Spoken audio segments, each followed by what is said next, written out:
Welcome back to ReadingBear. Today, we will take a look at some new ProRevenge stories.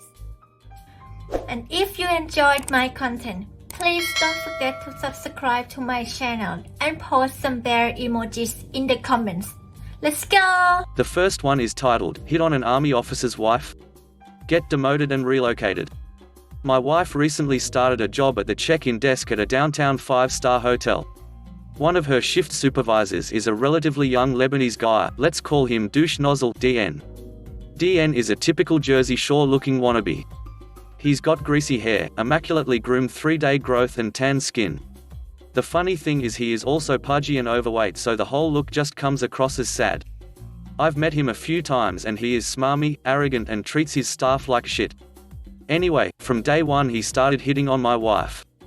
He initially sent her a text, explaining that he lifted her number from the HR file as he was a dedicated leader and wanted to look after his team. He texted her pretty much before and after every shift, asking her to lunch beforehand or drinks afterwards in order to explain the situm to her.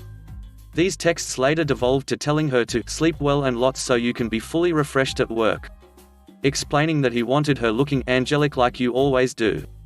Anyway, there is tons of this random crap and he is always calling her pet names like babe, angel, or sexy. My wife tried to keep it professional in her replies, but it was quite clear this DN wasn't going to stop. She also always wears both her engagement ring and wedding band, so there is no excuse. To put this story into context, I am a current serving Army officer. As a platoon commander who has led soldiers in Afghanistan, I would say that I know a thing or two about leadership.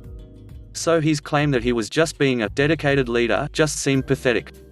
I wanted to straight out punch this dude in the face, schoolyard style, but my wife calmed me down as she didn't want to start trouble at her new job. And as a supervisor, DN could technically assign her the crappy shifts. 2 weeks ago, my wife asked me to go pick her up from work, that way, she could introduce me to DN and rest of the desk clerks as her husband. I went straight after my work, so I was in full uniform and arrived about 10 minutes before her shift ended. I walked straight up to him and introduced myself to DN. I towered a foot above him and gave him my hardest bone cruncher handshake. My voice was friendly but my eyes were like a hawk. Good day DN, my wife told me all about you. She is saying how you are a great leader and always looks after her team.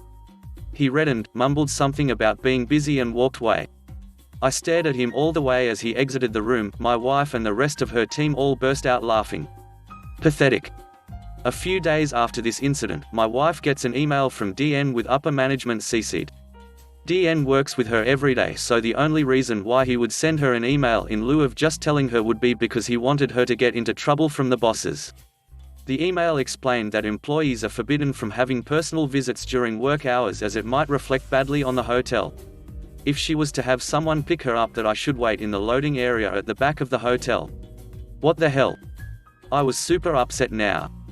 Again, the wife calmed me down and told me to forget it. I love her, but she can be annoyingly professional sometimes. So I sat down and plotted revenge with 4 of my army mates during our weekly drinking session. We decided that the revenge should be subtle and not traceable to me. This rules out physically harming him. We then came up with a series of events that would screw with him a period of 4 days. Mind you, I did this all while keeping my wife out of it. She would not approve. 1. My mates and I went to an internet cafe and spent 3 hours signing up his work email address to all number of strange websites from all corners of the internet. From gay dating, to armadillo appreciation, anything and everything. Some things we saw I will never be able to erase from my memory. The raw internet is a horrible place. 2. We surveilled him from when left work and tailed him to his house. It wasn't hard as we had his shifts courtesy of my wife. After acquiring his address, we waited till dead in the middle of the night, sneaked into yard, jacked his car up and placed all 4 tires up a tree he had in his front yard. Let him puzzle that one out. 3. Finally, my friends and I called hotel management independently 6 times at varying intervals. Pretended we were guests and complained that we saw DN behind the counter looking at inappropriate stuff on the internet. I feigned disinterest when my wife came home excitingly telling me that DN was late for work as someone had removed his tires. And management had come to ask him a few questions, but seized his computer instead when he wasn't there and were going through his emails. A few days later DN had been demoted and moved to a different location across town, 3-star motel owned by the same corporation. I've never told my wife my involvement. The next one is titled, She Cooked His Pet Fish. This woman is nuts. Told to me by my solicitor who also did divorce work. He had a client with a well-appointed home office, a real man cave. He kept a large tank of tropical fish he'd built up over many years and would often travel the country to get the exact specimen he wanted. Cut to their wedding anniversary. The marriage had taken a dive in recent times, and neither of them was very happy. He's driving home from work and remembers it's their anniversary. He wondered why his wife had been acting a little weird that morning. However, he decided he wouldn't buy her stuff, not even a bunch of petrol station flowers. He arrived home to find the dining room is lit by candlelight. His favorite album is playing, and his wife is smiling and made a real effort to look beautiful. She hugs him and says she really wanted to make an effort. She sits him down and serve a wonderful bowl of seafood tagliatelle, creamy, rich and really delicious. The evening goes well, and he pops into his office and looks at his prized fish tank. Empty, every single fish was gone, and this woman had painstakingly filleted every single tiny one of them. Needless to say, the marriage was over. Lesson, guys, don't forget your wedding anniversary. The next one is titled, I Put Squid All Over Her Backyard. I'm not normally a devious man, but even I have my limits. So this all started in high school. My best friend, we'll call her Jane, was in an on-again off-again relationship with a guy we'll call Bill. Jane and I went back basically to birth. She was the bratty twin sister I never had. We were friends and never anything more. This was a strictly platonic friendship. So we grow up and go to different high schools in different parts of town. We kept in touch and caught up on everything in our lives. But during sophomore year Jane met Bill in the theater program at her high school. From then on there was no catching up, just listening to the relationship status of these two. Bill was fine, I guess, but he would go out with Jane for a while, then get bored and dump her. Jane would call me, and I'd play the role of the emotional tampon. A month later when Bill got lonely, they'd get back together and I'd hear about that too. For 2.5 years it went on that way. Finally, her senior year, Bill breaks up with Jane 2 days before the spring formal. Jane calls me in tears and begs me to take her. Fine, I'm a friend, I'll take her. So I spent 2 days and all my savings to get myself together for the formal. Because of the late notice, everything in the city had already been rented. So my tux was out of date and a size too small. I'm 6 feet 6 inches. The shoes look terrible. And the flowers are basically the leftover stems from everyone else. All the while, I'm getting scolded from the rental places because I should have planned for this weeks ago. But all this was fine. I'd be embarrassed for a friend. The entire night of the formal she tried to parade me in front of Bill to make him jealous or show that she was over him, or something. Either way, I felt like crap because clearly, this wasn't about salvaging a good time and more about using me as a tool. And that's what I felt like, a tool. So 2 weeks later Jane calls me up. She and Bill are back together. Oh no, hell no. Nope. Not this time. Nope times infinity. So that night I went to a grocery store and bought all the frozen squid I could find. About 11 pounds. I blew a week's pay on it. Then I drove to her house at 2 in the morning and spent 15 minutes in a shadow behind her fence hurling them into the backyard pool. The ground was coated with them and the pool was unusable. I rained my calamari of vengeance all over her space. The next day, I get a call from Jane. At first, I was afraid someone had seen me. But no, much like I had hoped, she was calling to complain about how Bill had thrown squid into her backyard. Oh sure, when she confronted him about it he had denied it. But she assured me she could always tell when he was lying. Just like she could with me, I had to put my hand over the receiver, I was laughing so hard. But that time it stuck. I never had to deal with a Bill story again. Jane and I are both 43 now, and she still doesn't know the truth. It's not that we couldn't have a laugh about it or anything, it's just that I don't want her reconciling with him again. The next one is titled, He Had a Laundry List of Criminal Offenses. I found out just in time. I met a guy while vacationing in California one summer, a really nice guy, and he always wanted to do something fun and different every day. From hiking, paintballing, swimming, or going out on the ocean. After the vacation ended, we kept in touch, and over the course of the next year we decided I would move to California. I work in healthcare as a nurse, so getting a job almost anywhere isn't tough. But as the new nurse, your hours are going to be crappy. No surprise. So after we've lived together for a few months and working terrible hours, they go back to normal hours and we can really spend more time together. I'm not really one to snoop around. He had a safe in the bedroom where we kept basic safe stuff like passports, SS cards, birth certificates, etc. But one day I had to produce my birth certificate and had to go into the safe while he wasn't home. I found my birth certificate easily, but next to it was a birth certificate with an entirely different name and dob than what his was. So I asked him about it and he got super defensive and yelled at me for snooping. Totally out of character for him, as I've never seen him yell before. I still wanted to know, and based on his reaction and the fact I moved to a different state to be with him, I deserved to know if he was hiding anything. A few days later he finally tells me the truth. He used to be married and has twins. This caught me off guard because normally you tell someone you are in a relationship with if you have kids. That doesn't bother me as much as him using a different name, however. So he decides this is the time to be totally honest with me. Tells me he didn't want to pay child support or alimony because she was cheating on him.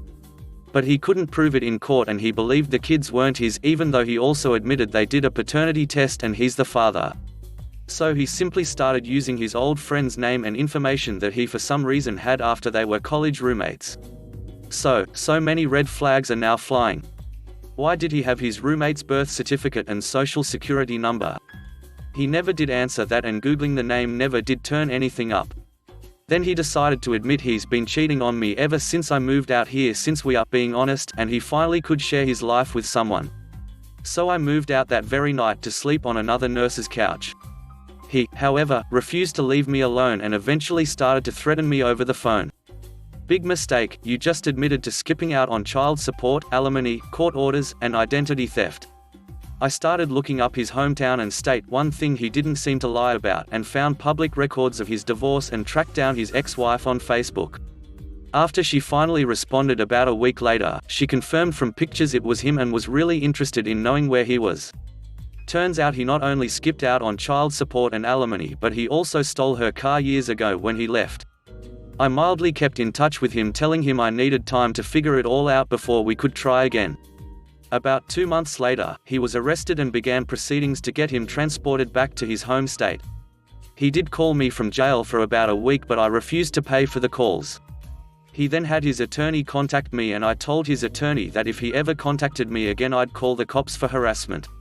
I then started searching his name and everything through his home state's court access site and found out he was sentenced to 6 years for the credit cards, motor vehicle theft, theft of a firearm, and several contempts of court charges.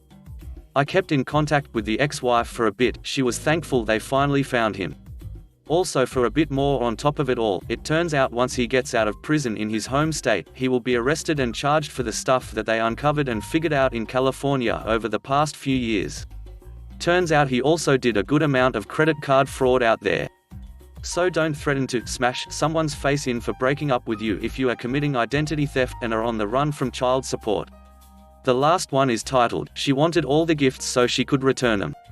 Background: when I got together with my husband, he had a female friend who was basically queen of one of his friend groups. I was never really close to her, but I liked her well enough. Even though we were very different, she's more girly, I'm more tomboy. Fast forward 6 years and she and her longtime boyfriend are getting married. Another thing you should know is that none of us are super rich. In fact, the lovebirds are just a tad bit on the ghetto side. Bridezilla's mum, however, thinks her baby walks on water, and they plan a classy wedding, confusing classy with expensive.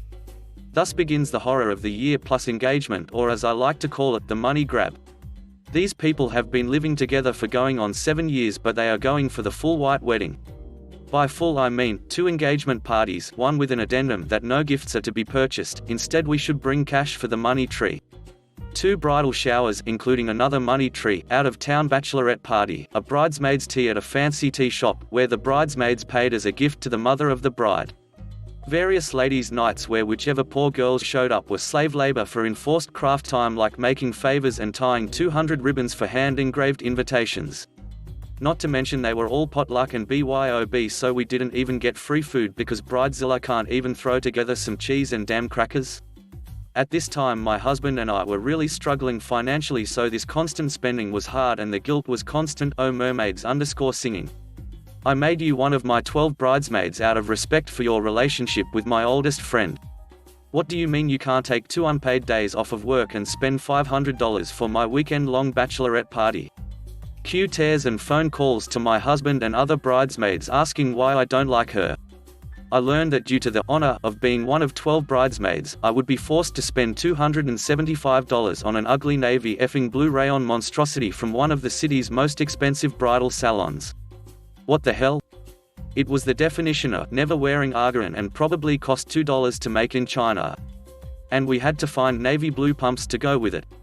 Finally, we get close to the wedding, which means shelling out money for gifts, because the lovebirds have registered every damn place. They are treating this like the price is right. They registered for computers and flat-screen TVs. They registered for 2,000 thread count sheets to go in their ghetto apartment, and finally, they registered for fancy china. I think the china is what finally sent me over the edge. Bridezilla does not cook. Bridezilla does not even have a table in her apartment. Bridezilla doesn't have storage big enough for the 12 place settings she registered for. And I'll be goddamned if I pay $38 for a salad bowl for anyone. So, I find myself with another bridesmaid, who is also mightily sick of this garbage as well, standing in Macy's looking over the registry, and I get a bright idea. I ask a saleslady to help me find the most useless cheap kitchen crap on this list. Thus begins grudge gifting. We track down every useless thing on the list. And we price check it to see where we can find the exact thing cheapest. Special air vented pizza pan for making your Red Baron extra crispy? Check. Countertop mini cupcake maker, in the shape of a cupcake that makes 7 mini cupcakes. A cupcake pan costs like $5. This thing? $27. Yep. Countertop fajita maker shaped like a chili pepper? Chickadee check. Soon we have a pile of stuff that is made for garage sales. This is trash that no one uses, and it's all from the registry. We buy all the crap at Macy's, thus getting it off the registry. Then, we go to Walmart and Target and buy the same crap. Then we go back to Macy's and return the expensive crap, but neglect to give the part of the receipt that says it's from a registry. So it's checked off. Bridesmaid number 2 and I take it home and wrap it all individually so that we have 2 towers of beautifully wrapped crap. Crap that we have scraped the price tags off of. Crap that we have neglected to attach the gift receipts for. And all crap that was specifically requested. We show up at the wedding and do our duty. Everyone oohs and ahhhs when we set our very pretty towers of crap on the gift table. After the wedding, we immediately go and change into our non-horrible dresses and shoes and shove our combined $600 worth of navy blue dresses and shoes in a paper sack for immediate donation to Goodwill. We get our drinks from the cash bar and top them off from the flasks that we wisely snuck in. 2 weeks later, I get a call from Bridezilla trying to tactfully inquire about gift receipts. Weren't they in there? I could have sworn I put them in there. Let me look around the house. A couple of months after that, I receive a very polite thank you note. A month ago they had a garage sale. Every single item was out for sale, including a very dusty 7-portion cupcake maker. Thanks for listening.